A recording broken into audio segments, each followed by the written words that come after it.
Alright, welcome to the video, guys. Welcome. My name is Brando Linick, and this is going to be a conversation on business planning, starting a business. Specifically, I'm going to touch base on to paint and illustrate how to do this, a retail business, having done this before myself. And it's not that complex, so you can sit back, relax. This is going to be candid, like 3.5, maybe 4-minute video max. And when it comes down to actually planning out your business with a retail business, best thing you could do first and foremost after your business is legal, you got your business license, you registered it, you need to figure out what road you're going to head down, alright? And there's a million different roads you could go down, whether that's going to become a wholesaler, you're going to build relationships with wholesalers, you're going to build relationships straight from manufacturers, alright? Because you got to keep in mind, as a retail business owner, you are essentially, in a sense, okay, going to be buying wholesale products and items.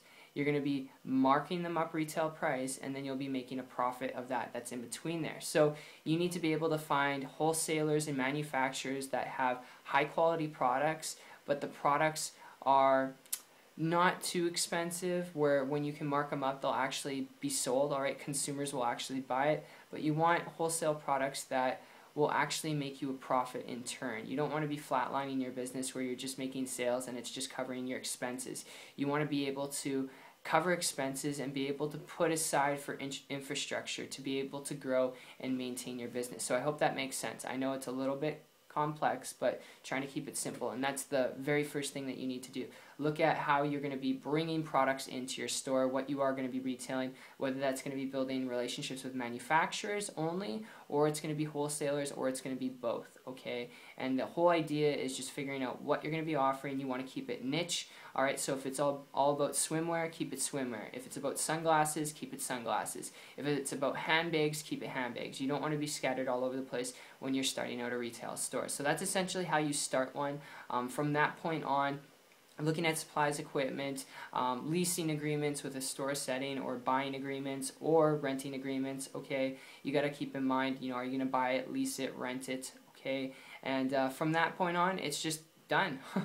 It's really that simple. I would suggest, though, obviously having a couple employees, having people help you deal with orders and shipments from wholesalers when the products come into your retail store, and then how much you're going to mark it up. You need help with that, because running the show all yourself, having done it before myself, I will tell you, you will be beating your head against the wall. And if you're going to get anything out of this business plan, don't do it all yourself. Create leverage. Learn how to create leverage. But that, in an essence, alright, without getting too complicated or complex, is how you can start planning out your business. Start from where you are, where you want to be, what approach you're going to take, what niche you're going to tap into, alright? And I would also suggest walking into retail outlets, okay? You could do that too. Walk into your competition and see what overhead they're taking on, how many employees are working in a day. It will give you a rough idea of how many employees you're going to need. And not saying that if they have a staff of 20 and there's only 3 people working that you need a staff of 20, but look at hiring just 3 people, okay? You don't need 20. But that, in essence, that's how it's done, without getting complicated or complex. And last tip I'll leave you with here is, if you're looking at starting a retail business because you want to be your own boss, you want to create your own income, if that's what you're looking for out of this business model, you see, I was looking at it for very similar reasons, and I actually transitioned from this business model going back like 15 months ago due to that. And it's not anything to dog about the business model, but I will emphasize this: if you're looking at this to build a business, to be your own boss, to create time, freedom, leverage, and flexibility, dealing with managing and maintaining equipment, supplies, employees, inventory, shipping and handling, all the stuff that goes with a retail business, it can be draining on you mentally, emotionally, and physically, alright? It can take up your whole day, whole week, whole month, whole year. And before you head down that path, if you are looking at it for very similar reasons why I had started one, I've got a lead I want to throw your way before you consider diving into the deep end with it. And my story with this goes back 15 months ago, like I said, when I transitioned from this business model and came across a person who is building a business on the internet without any of that stuff. And I'm not here to tell you that the internet's the only way to go to build a business, but they weren't dealing with supplies, equipment, or any of that overhead, or maintaining it or managing it, and they're just building a business right from their computer. In fact, they were building it so lucratively, they're able to travel, pick up, live wherever they wanted to live, and build a business at the same time wherever there's internet access. So it's really cool to me. They're making a high multiple 6-figure income, started to model and copy what they're doing. Less than a month later, created a full-time income business working for myself part-time, and I worked my butt off.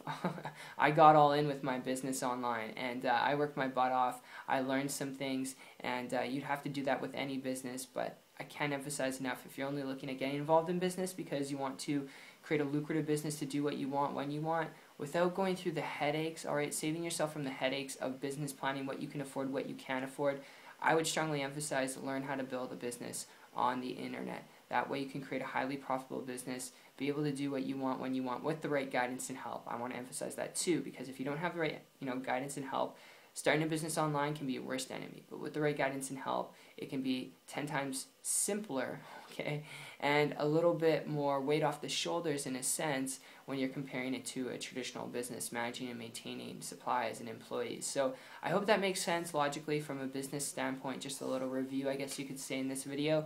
And I hope you enjoyed it. I hope that this was of value to you. I look forward to seeing your success story. And if you'd like to learn a little bit more about how to build a business online, make sure you can check out my site. It's 123marketingtips.com. I'll put a link down below, and I'll see you at the top. Take care.